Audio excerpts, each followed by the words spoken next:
We are sitting down right now with Warren Buffett, the chairman of Berkshire Hathaway, who for the first time in 60 years has been watching all of this from the audience instead of being on stage. And, you know, last year at this time, Warren, you surprised everyone with the announcement that you were stepping down as CEO.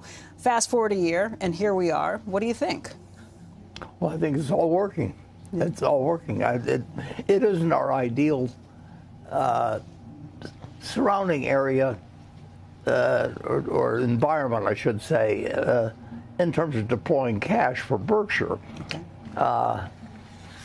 But in terms of how we got the right management, we got the right arrangement, and you know, we can pick our spots, and nobody can tell us what to do exactly, and so sometimes we're doing nothing, but other times we get quite active. I mean, you know, Ajit spent some time on the stage today talking about how one of his keys is to do nothing when it comes to insurance, when it comes to writing insurance, which is the same thing that you have always talked about with whether to invest or not. Yeah.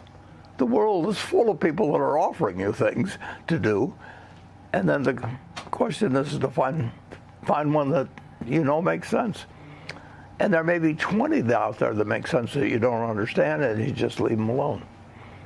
You said that the world or the surrounding environment is not ideal, and I guess that points to the idea that there's almost $400 billion in cash on hand, although Greg took some pains to show it's really more like $380 billion in cash on hand. Yeah. But there's a lot of cash on hand, and you're still active in managing the portfolio, too, and looking at stocks. You're looking around, and you don't see a lot that you want to invest in. No. Well, then we don't do anything. I mean, we've been in of the 60 years I've been in the business, you know, there's probably 5 of them been really juicy, you know. And I think it was Tom Watson Sr. of IBM that said, they asked him the reason why IBM had been so successful or something like that. And he said, I'm smart at spots, and I stay around those spots. And that's the whole thing. And IBM was in 3 different businesses, including time clocks and a couple of, and 2 of the 3 turned out to be no good. But so they just focused on the one. What is it when you look around that it's just prices are too high at this point? I would imagine there are. Greg said this from the stage too. Yeah. There are businesses that you like, just not these prices. And I would say I understand fewer of the businesses as a percentage of the whole than I did 10 years ago. I have not learned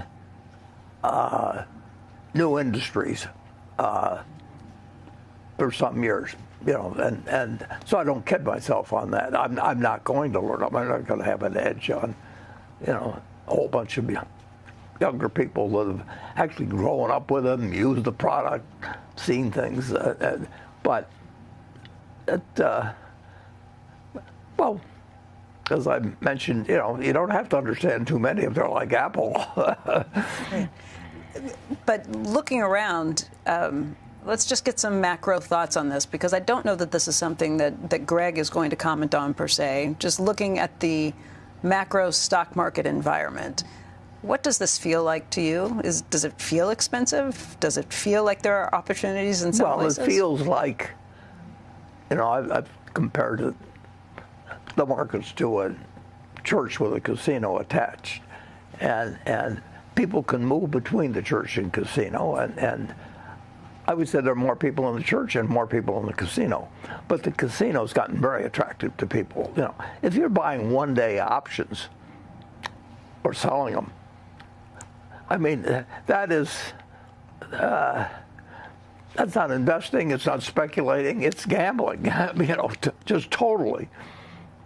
There's nobody that can explain why they're buying an option for one day, unless they maybe the fellow that you know, made the $400 and some thousand from knowing when we were going into Venezuela doing. But I mean, that's pretty, and the quantity of those things is just incredible. So we've never had people in a more gambling mood than now. But that doesn't mean that investing is terrible. It does mean that that prices for an awful lot of things will look very silly. I mean, they had a squeeze, and Avis of all things. Well, Avis has been around for 50 years, but just this past week, we have lots more regulation and everything now, but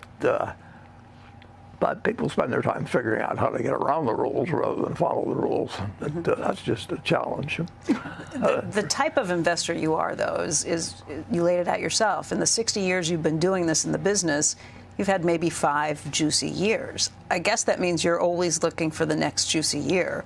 What do you think it would take to make a juicy year or a juicy opportunity for you? It's a phone call, and in some cases, we bought a business last year. It wasn't big enough to be meaningful, but we got a letter. Bell Labs? Yeah, Bell Labs. And sometimes there's more zeros attached to them than others, and we're big enough to handle anything, and we can make decisions faster than anybody, and our word is good. There's an awful lot of people that they're in the business of reselling something, or and it's a lot better if you're a good salesperson. There's no reason to be selling vacuum cleaners, or as well sell stock. You'll make way more money. It's where the money is, and there's more money around than ever.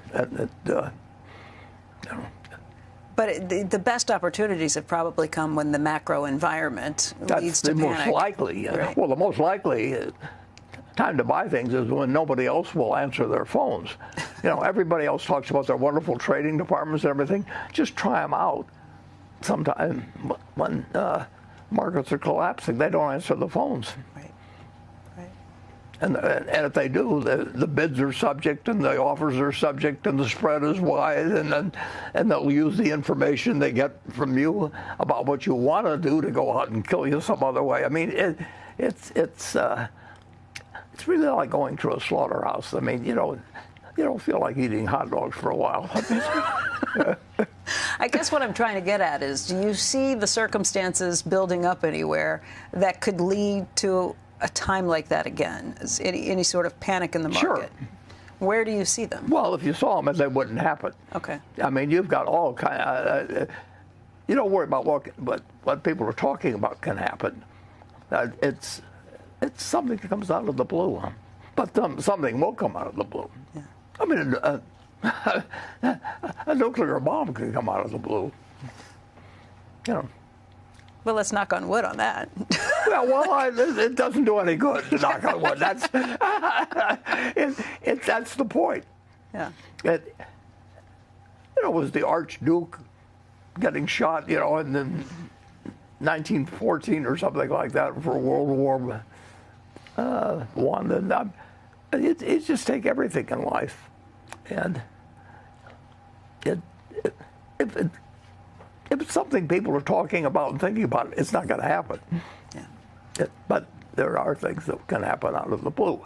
And actually, that's particularly true, to use that phraseology now, because the things that can come out of the sky, we don't know what can happen tomorrow. I don't like to talk that way to people, whether it's you or anybody else. I mean, because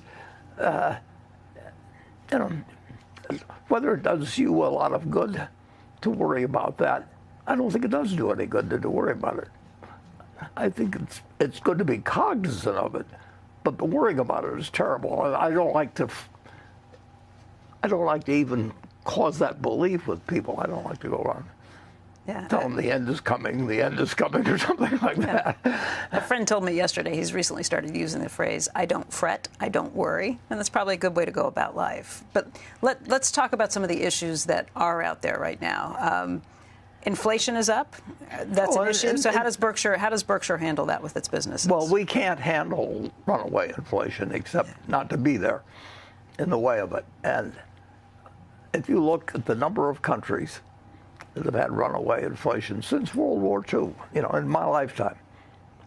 It's very large,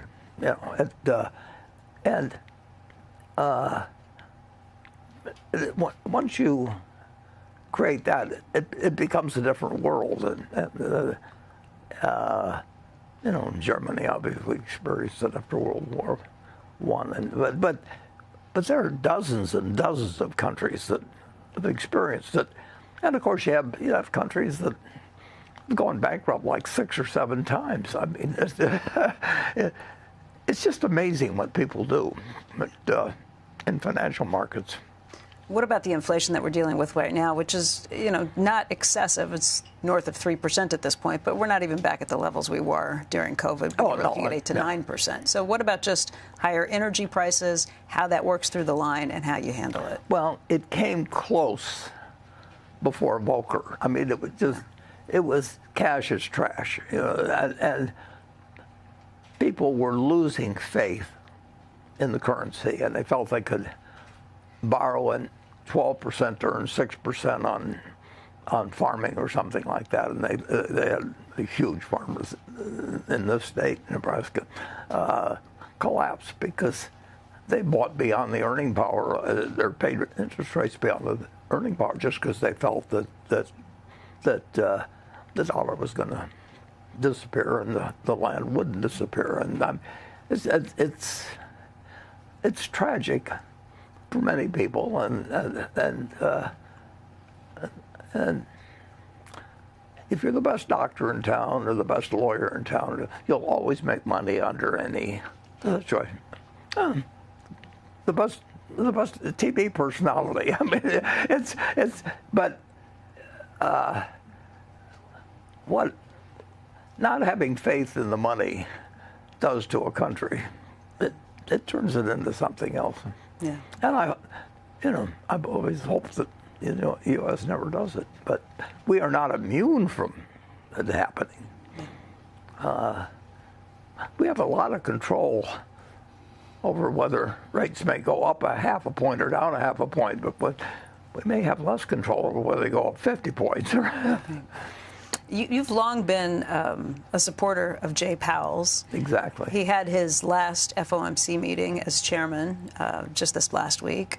He did say that he's going to be sticking around, staying on the Fed, staying in that position for the foreseeable future, in part because of the threats that he's faced.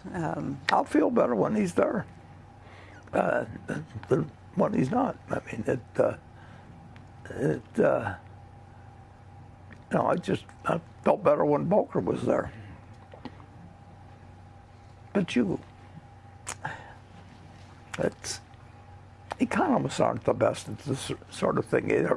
Read any old economics book from 1950 or 1970 that Paul Samuelson, who was a terrific guy and smart as hell, he had the standard textbook for 25 years, and if you looked up, zero interest rates, and year after year after year, it was a 900-page book, and there wasn't an entry for it. I mean, it was the most important economic development. I mean, in terms of the impact it would have and everything during the lifetime of the students reading it.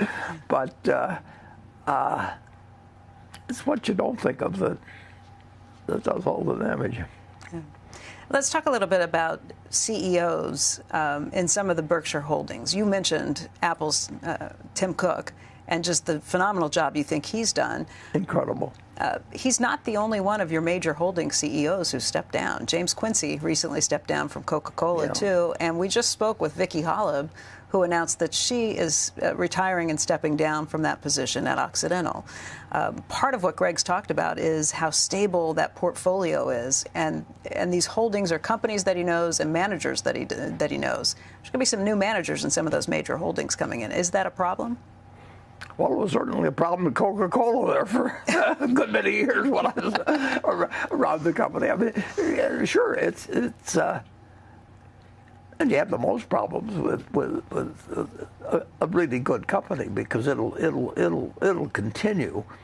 I mean, if you're selling some product that people are buying every day. You can make the wrong decision for a long time. But that's one of the problems with investing. Tim Cook, I felt was very, very good from the start, and most of our managers are very good at the smaller problems. They can't anticipate the overwhelming problems. That's my job, or now Greg's job. Do you feel good about those holdings still? Have you met any of the new managers of those businesses? I haven't met the old managers. Of the new businesses, of the new CEOs that are coming in, Tim Cook's replacement, Enrique at Coca-Cola. I certainly met the people at Bell Labs that we did.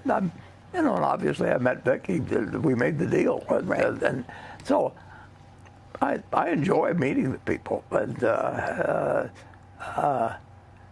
But you can make mistakes with people. I mean, look at the divorce rate. That's more important than whether you got the right CEO or anything else. And now you've got years of trial. I mean, back when I was young, you had to make the decision. Or you didn't have to make a decision, but a good many people made the decision when they were 20 or 21. Now, to get married. Yeah, they got married. Yeah. And now they spend 5 years and they still make the same mistakes. So you think we're getting worse at our judgment? Well, I don't know. And maybe the people behave differently before the marriage than after. Who knows exactly? Yeah. I would say that almost everybody feels either their marriage is better or worse than they anticipated a month after they were married. But I don't know which.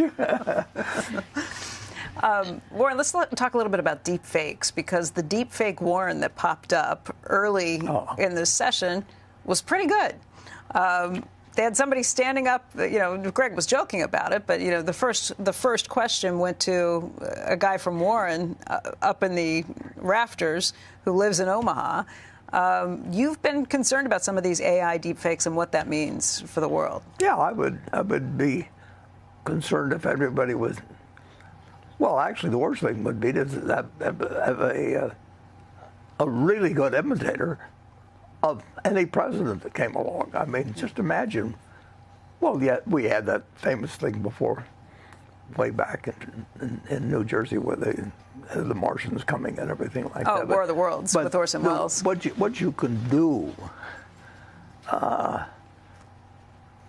well, if you convince people to lend you money for it, you shouldn't be borrowing it. I mean,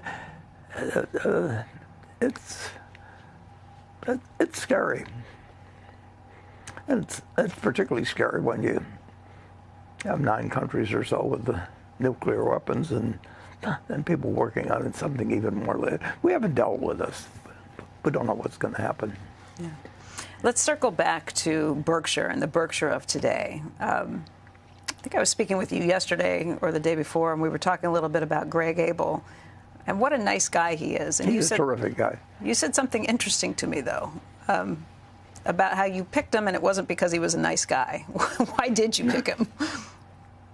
Well, he's very, very, very smart about businesses. Incidentally, he's getting his he's getting his American citizenship here very soon, and he was going over with me all the things he had to learn about. And I've actually spent a little time in the past with groups of individuals. Of course, my wife did it too, became an American citizen. And the things they have to learn about the Constitution and all this, and they're usually so proud when they become American citizens. And I think I detected in Greg even. I mean, as successful he's been and everything else. I mean, he is. It means something to him to become an American citizen. And, he sits there with his young son, and the son knows more about some of the answers to the questions, that he may get asked or something about becoming a citizen. It's really interesting. Where else does that happen in the world? I mean, what people, that America's special. And it's a miracle what America's accomplished. I mean, it's just an absolute miracle, and yet the miracle, the division of the output and everything is about as inequitable as you could come up with, while at the same time it's got these great attractions. There is some secret sauce. I've never been able to define it precisely, but when you run a country for 200 and some years and people want to come here every year, I mean, there's really something about it. And what Greg Abel is very, is looking forward to becoming an American citizen, that means something to him. And you can't buy that anyplace. Or package it, or it won't work for a Madison Avenue approach. Be an American or something like that. But that feeling just goes. In my 95 years, I've seen it. It's time after time. So I felt good when Greg just volunteered that in the last day or two to me that he's up there for his final exams here pretty soon on becoming a citizen. I didn't realize he wasn't a dual citizen already. I knew he was Canadian, but I thought he had dual citizenship. He doesn't have a full, whatever the complete citizenship requirement is. And you can say, why does he care? I mean, he's gotten along fine without it here and everything. He still wants to be a citizen. Yeah. 250 years, we're celebrating our 250th anniversary. You pointed out that you've been around for 95 of them. You think we have the special sauce that will continue in this country, or what do we need to do to preserve that and make sure that it does continue? Well, we've got a special sauce. There's a secret sauce. It's such a good secret that I don't know what exactly it is. But I do know this, that anybody that has a choice would choose to be born in America. I mean, you can pick some very small little country. They're very happy that they're. But is there any other country that everybody's for a couple hundred years has wanted to emigrate to? I mean, and it attracted some terrible people, too. But it worked. And they had the mafias from the different groups, not just the Italian mafia, but all. I mean, it wasn't that we had some system for picking out the wonderful people from some other countries, but it has worked. But it's worked. The extremes to which it works don't seem to belong to that kind of a society. I mean, if you were drawing up dreams for the ideal society, and you would have this kind of GDP per cap and everything, you wouldn't design